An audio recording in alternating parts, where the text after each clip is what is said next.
we kick off Missouri paid sick leave.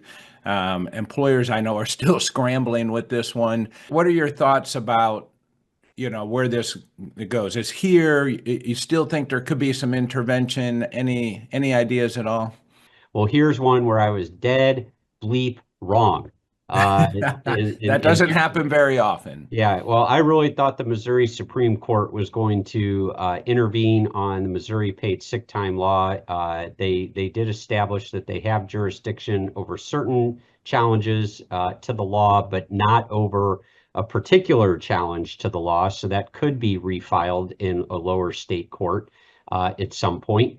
And I also thought that the legislature would get there as well. The Democrats very successfully filibustered a House bill that was set to repeal the Missouri paid sick time law in its entirety.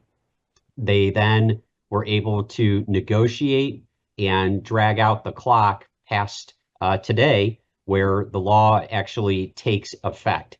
I want to be careful because Proposition A is already in effect as of January 1 of this year with the minimum wage provision, but the paid sick time provision actually goes into becomes operative today. So yeah, so I do still think that there's a good chance that something happens, either repeal of the law in its entirety, or that the Democrats and Republicans continue to negotiate to refine the law.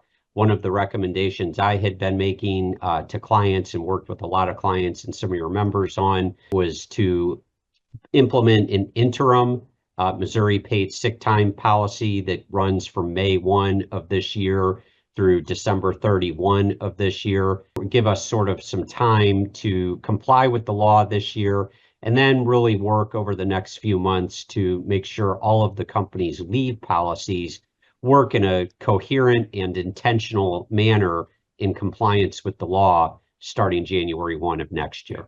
There you have it. We're May 1st is here, and you know what that means. What happens in a few days, Bert? I mean, you've been Well, doing a countdown here. I think Nick scrambled and put together a calendar for us. If the law goes into effect today and people earn 1 hour for every 30 hours worked, that means they'll have 8 hours worked today, 8 hours worked Friday, 8 hours worked Monday. That's 24. And then once they get about 6 hours into their shift on Tuesday of next week, they're eligible for. I'm sick. I'm sick. Yeah, well, there you go, Phil. They're Yeah. eligible for 1 hour of paid sick time at about, typically maybe 3, 4 o'clock on Tuesday.